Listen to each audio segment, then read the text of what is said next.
Hey everyone, welcome back to my corner. Today I'm doing the promised how do I make my videos video. So we are going through my entire process of editing the videos and all of those things, how I set up my system and all of those things. So we're starting off blank with another untitled project, basically just what I need to be doing. I'm going to be grabbing my latest recording from my camera and also from OBS, which I use to record my screen and the second camera. And then I'm going to add the stuff that I have like in every video. So then I head over to do the synchronizing of the clips. It takes a while for the audio and stuff to be rendered out. I can just pull in like the uncut intro in the meantime. Still not in, so let's just move those to the correct tracks. Basically, I use the tracks to select different volumes and stuff for those things. So let me set the volume for the channels. The third audio channel is always down to -10 there. And I also add my dynamics to here. My expander for my microphone, which compresses and lifts the signal, and also the equalizer for the microphone. And now it should be, yep, it's good. So I'll need to head in here. I'll zoom in a bit, roughly place it. It did sound like one click. So let's get to speech. Hey everyone, welcome back. It's time for another. So that's really good synchronization already. Let me just unlink the clips so the audio is separated from the video track. I'm going to remove the second microphone, which is in the second camera, which I don't need for this clip because everything in the audio was correct to begin with. I'm going to need to double this track for separation because this video track is both those channels at the same time. So I'm going to crop away half the frame and put it down like to 70%. As you see, now I've got that one, which is just the second camera. I'll put that on the bottom, and the other track I'll do the same. And now I've got them split up. The uncut is nearly done. I'm going to add the outro and the like one of these again. Let's see what we want to do. Let's do the wind on this one. And also adding all at the end here, the text for you wonderful members and patrons. There we go. And that scrolls over the end of the clip. So that is all I do for the uncut. So let me just save this one. And it was Jennifer, and the song was called Last One on Your. Before I render out, I just want to select like a decent, nice little thumbnail for this. Let's scroll through. I usually find them when I'm talking, and I can find something that's like, that one looks cool. Let me go ahead. I head over to color. I grab the still frame and I export it. And I can just head in here, go back to master and import. Next in line is my thumbnails. I place that frame that I exported into its own timeline, which I call thumbnail, and I use Fusion to make my thumbnails. And I have this Fusion composition that I have pre-made, which contains everything I need. And I drop in that frame here, attach it to the flow of there, and the uncut, and I'll just need to go. So first, we want that one to be a little bit more visible there, and the song called Last One on Your Mind. Now that one was a little bit too big for the frame, so I'll just tweak that a little bit. So that is good. We'll look more into this flow here later when we get back to the proper edit. Head over to color and export this one. We grab the still and export it out because now we are done here. Heading back to our timeline and deliver. Pull out my default render settings, adding it to my render queue. Let's just render this one out. And there we go. Now that video is done. this is the point where I normally head over to Patreon and YouTube and upload this to all of my members. We're skipping that part a little bit today because I'm going to head back into editing and I'm going to do the editing for the standard YouTube video. So let's jump back into edit, and now we are going to be changing up everything here. So we're going to find out where we do our intro, the intro we want. I usually have a good idea of where stuff is. The reason why I do that snap is, for instance, here, it's very easily spotted in the timeline. Hey everyone! That's my first attempt of the intro, and this one, that was a failed attempt at an intro because I had other stuff I wanted to do. But as you can see, that little spike there gives me a point where I can easily see, okay, I have the spike transient here as well. But the second one here is the one we want. I think that was a snap. Yes. So I'm starting my intro here, probably. Hey everyone, welcome to Screen Harmony and welcome back to my corner. So that is the intro. That is the part where I want to start the video. So let's do that. Let's cut here. Normally, I'll just grab all of this and delete it, but I know there's something around here that I'm going to need. So let's remove the second camera. I'm not going to be using that. I'm going to find the place I want. I also tend to just find the end of the YouTube video. There we go. And then I can just cut away everything that comes after that point. I'm not going to be needing the audio and video track of that. And I'm going to be doing the same here as well, but let's find the part I was planning to use. So if you've got something to say about it, like a little reaction or analysis video, I'd love to hear some of your thoughts. Again, challenge accepted. So basically, that's the part I want. I want to keep that part in as well. I'm wondering if I can keep it like that. Let me just go ahead and remove the one in the middle here. Let's see how that turns out. But for now, we're living in the bubble that is last one on your mind. But thank you very much. If you have listened to it already, do let me know. I'd love to hear your thoughts on it. And also, if you've got something to say about it, like a little reaction or analysis video, I'd love to hear some of your thoughts. Challenge accepted. Yes, Jen, we are going to be doing that today. Yeah, that sounds good to me. And after that part, I'll be putting in my normal intro. And after that, we get into our reaction. This needs to be larger and framed up. Let me just go ahead and make you probably around 2. Position you better. And we're going to scale.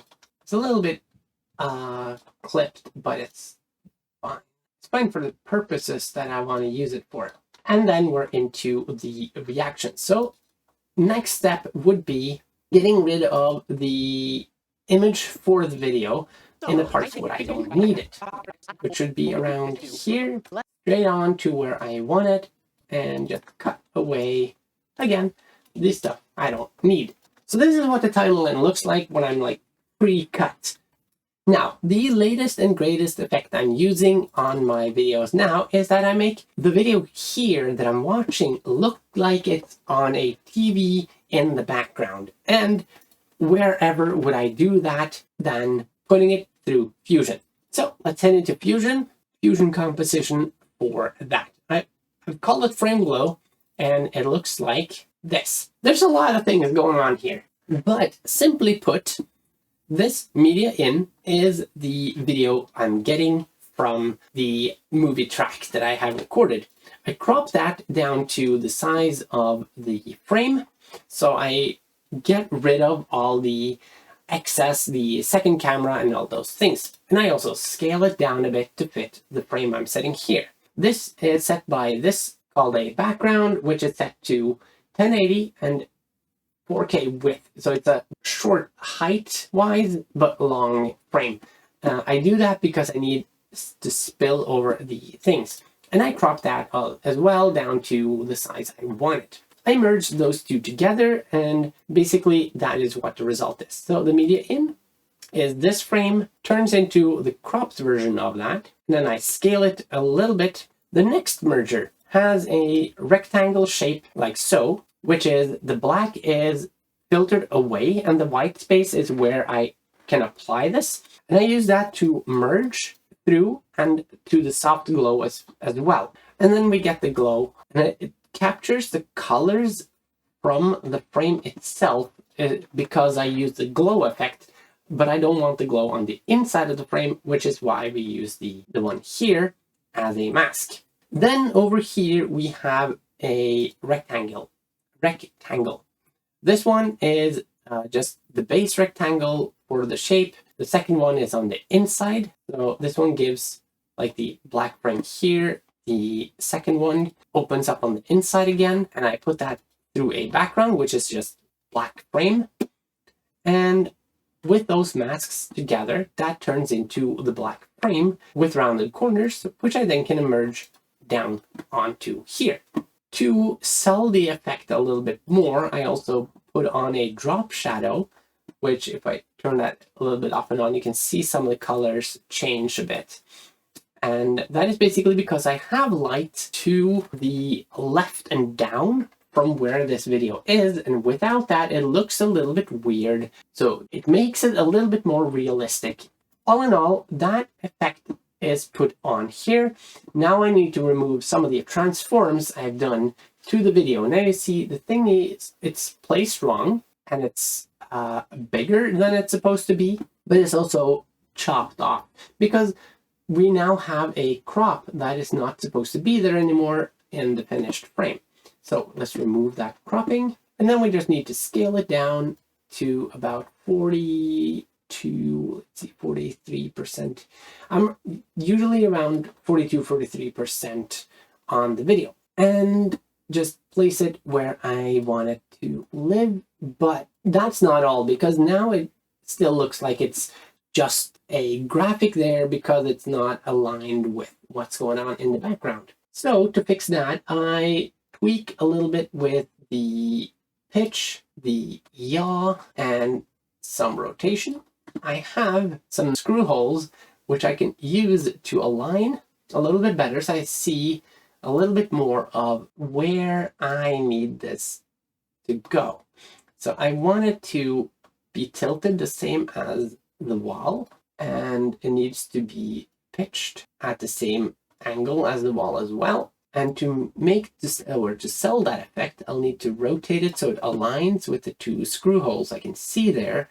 And when I now place it along here, it should be fairly well aligned. Just a slight pitch change there, and then I can place it up here. And that is that effect done. What remains then is basically just the tedious process of editing out all the stuff that doesn't need to be in the video, which just brings me through the entire video from start to finish. And that process goes a little something like this.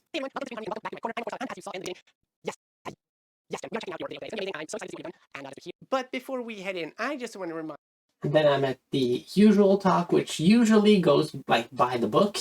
And that's basically just cutting my way through, getting rid of stutters, stammers, and all my oohs and ahs and ums and all of those things. So I would highly appreciate it if you did. And so I think we didn't do so without any further ado, let us just jump in and check out. And then I do a cut where the song is supposed to start, well, or the video is supposed to start. And then I cut right after to get to the point where the song starts. Seeing that would be about here. Cut from there. Expand that one back so that I can get that one there. And I add my little fade in for the video, which ends up looking like this. Jump in and check out Jennifer Glatzover's song, Last One on Your Mind. And I like the way that looks as well. One of the effects that I've been like tuning to make mine. And I just go through all the breaks to cut them down to see what I want to keep. So let me just go ahead and get through them. And now I see like I have 3 breaks, and I want the Mr. Microphone jump in at the second one in this one. So I won't remove the audio break here because that'll give me time for Mr. Microphone to do his thing. So let's grab him, put that in right here. Needs to be about 4.7. the audio for that, which are basically clips I could have fixed down to like what I need as one file, but I kind of like to do it this way because then I can switch it up a bit. So I'll need to remove the blue here, which is actually a green screen, and also adjust the lighting on it a bit. So let's do that. Fusion first. So we got ourselves the frame here, and I'll just control space to add the 3D keyer. And after that's inserted, then we can just select that color and despill it. It's got a little bit of a blue background, but it's fine.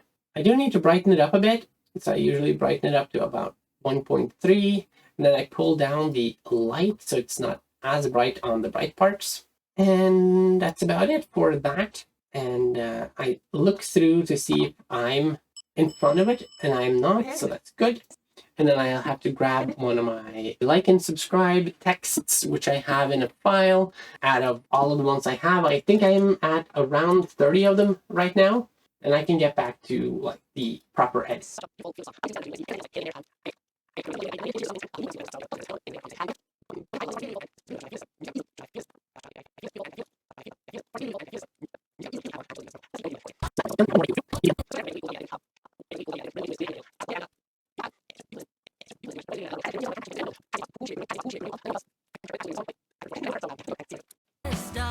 And there we go. At the end here, I will also have to add my fade in, fade out effect. And then I usually cut like right after that to the point where before I start talking again without the headset on.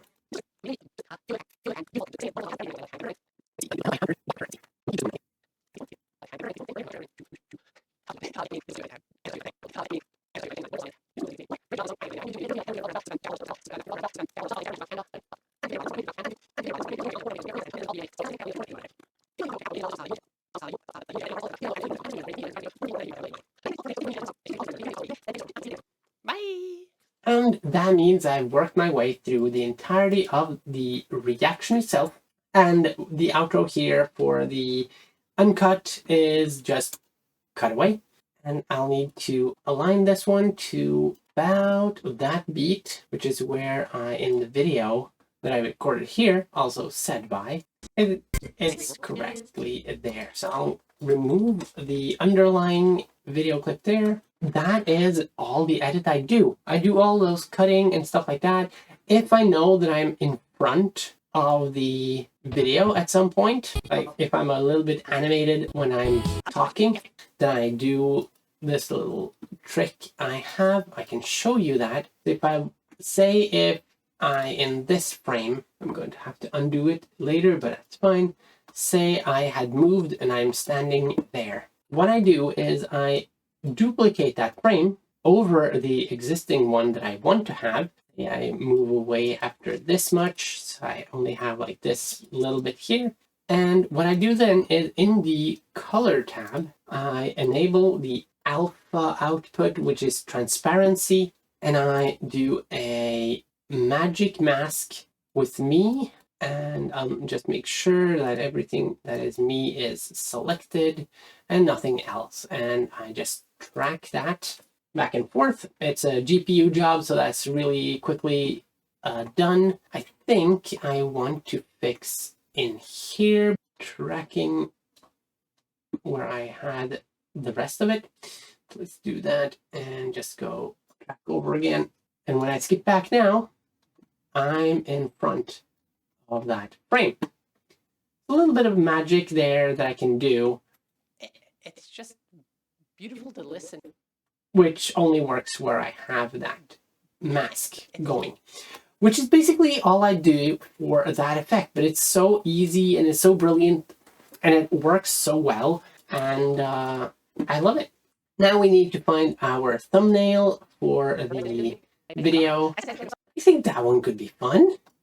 But sort of like what's going on kind of frame. So let's grab that one. Make sure I'm in master. Pull that back in.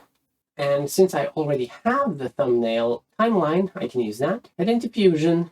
And let's see. Our new frame was that, I think. Remove the unedited because that's not there. I think the text could be a little bit different. Now align that a little bit more with the background. That's good. I like that. If I had a band logo, I pull that in and I pull it through the part over here. I can show you how that works. If I say I was working with anything goes here, voice play, and I'll head back into Fusion, drop in that little frame into source. I'll have to use the transform to position it and zoom it. Then I can just have that in the frame here like this. And it casts a shadow on the wall behind me, and yeah. So that's how I put the graphics in as well, just through a transformer with the drop shadow and merge it back into the media inputs there. Really simple way to get all this stuff in. Fusion is really, really powerful, and I love doing all the effects here. And it also saves both time because I can save the compositions, and it also renders faster than a lot of the effects in the timeline if they are not Fusion effects. And then we've got ourselves our thumbnail, and grab that one to export. And then we just do the same thing as we did with the other one. We are done editing, so we head to deliver. Make sure we have the standard, well, my standard for the rendering, add to queue, and then render. And when that is done, all I need to do is upload to YouTube and Patreon, and everything is done. So that is the entire process I go through on each and every video, and usually takes me, I think, around an hour per video, but I'm not quite sure. It depends a little bit on the video, how much I need to edit and stuff like that, but it is like the process is the same for every video. Cut out the stuff I don't need, obviously, and come up with the intro if I need one, and also the thumbnail for that part as well. And then it's just render it out. That takes a couple of minutes, and uploading next. So thank you so much for joining me and seeing the process I have for my files, how I make the videos, and the post process part of the videos as well. So I hope you enjoyed. I hope it was somewhat interesting, and I might do some videos on the specific effects as well, do an in-depth on how I work with Fusion, stuff like that. But that will also be placed on the other channel, the non-reaction channel, for like more of a tutorial if come to that part. So that could happen. And other than that, yeah, thanks for watching. I hope it was interesting and entertaining at least, and cool to see how I work. Thank you so much. I will see you in the next one. Bye.